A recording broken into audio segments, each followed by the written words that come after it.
It's the same story every week, everybody. UAlbany was 1-11 last year, and they're undefeated this year. We've got broadcaster Zach By with us right now at 1045theteam.com to talk about UAlbany with a big test tomorrow, looking to stay undefeated. UAlbany welcomes former FCS champion James Madison to Bob Ford Field at a 6 p.m. kickoff. Zach, what do the Danes do to stay undefeated? Well, I think they got to keep doing the things that they've been doing, and it sounds very simplistic or elementary, but their defense has been on point. They've been getting off the field on third down, and then they've been on the other side of the ball running the football effectively. And the offensive line has done a great job up front for Omar Osborne. And the quarterback, Will Fiacchi, is the least sacked quarterback in the CAA due to that effort up front by those guys who took a big step forward from last year to this year. Another year older and another year wiser about what caliber of player they're playing against. So both of those things, I think, would be the recipe to success tomorrow. Run the football effectively, keep Will Fiacchi, the quarterback, jersey clean, and defense continue to do a good job. But it's easier said than done against a James Madison team that's going to be more athletic and have more raw talent than any team they've played this year. It's good to see football at UAlbany bringing excitement back to the Capital Region. But with all good things, there's always the skeptics out there. People are now starting to say that UA is just a product of their schedule, that they got a weak Columbia team, that they got maybe one of the worst CAA teams in Rhode Island earlier in their schedule. When you went 1-11 last year, every game has to be a big game and a big test, right? Yeah, I don't think people truly understand how hard it is to win football games. And I heard Coach Gattuso say that statement this past week, when people didn't vote for them in the top 25 because of that reason, saying, listen, 4-0 is 4-0.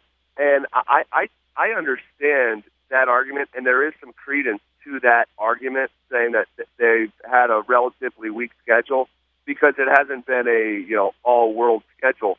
But let's put it like this. UAlbany can silence any criticism, even with a semblance of the one that you just brought up, with a win on Saturday against James Madison. Because James Madison is a blue blood in the conference. You said at the outset of the interview, it's a former champion. They have NFL guys, coming out of that program.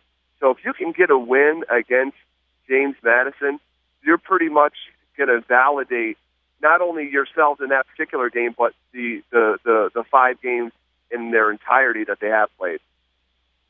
UAlbany's been running the football extremely well. Omar Osborne, 200 yards, or I think 193 net in the win over Columbia, and most of that damage was done by halftime. UAlbany has really done a good job running the football. Are they one-dimensional, though? You know what? I don't think so. If you take a look at the passing game the last couple weeks, you're not going to see 350-yard passing games from Will Fiacchi, but you will see him target different guys like Josh Gontarek, the freshman wideout, who we've been talking about throughout the season, caught a touchdown. Also, Cole King, the big stud wide receiver who's a senior, fifth-year senior out of Syracuse, New York, he caught a touchdown. Brian Parker was a big part of the offense the last 2 weeks. He's caught a touchdown. Fiacchi, I believe, threw 3 touchdowns last week against Columbia. And if there's not enough value to that win, take a look at a couple weeks before against Rhode Island, who is a CAA opponent. And I believe he threw 2 touchdowns then. I think he threw 2 touchdowns the week before. So, I don't think that they're one-dimensional. In fact, I'm a believer that they have as many weapons as anyone else in the league.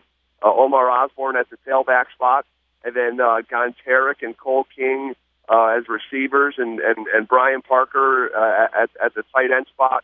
And then you saw a kid, Harris, break out, who never had a reception until last game, have a 55-yard touchdown catch as well. So there's still guys popping out and making their name known.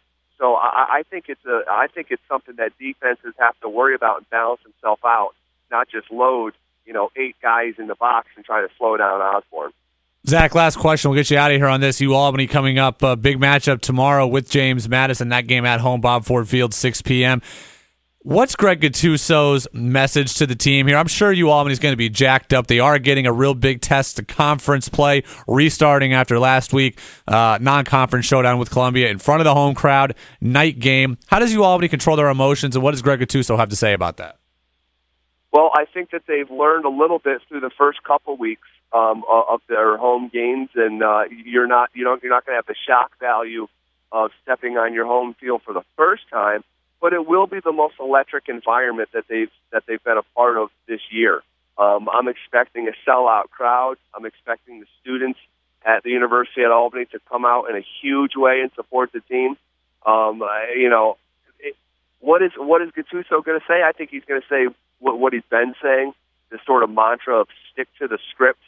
No matter what happens, stick to the script and just stay a part of your game plan, or whether it's good, and you get up, 28 points in the first quarter like last week, or it's bad, and you get down 14 points like you did in 2 weeks prior. I think he's going to say that similar sort of mantra and saying stick to the script. Don't be overwhelmed by the moment. Don't be overwhelmed if you get hit in the mouth early. Don't be overwhelmed if you see 10,000 people on Saturday. Just stick to the script and keep your head about you. Zach Bye, UAlbany broadcaster, getting ready for UAlbany-James Madison football tomorrow. Zach, good luck, and hopefully we're hearing from you about another UAlbany win on Monday. I appreciate you having me on, Brady, and I hope that's the case.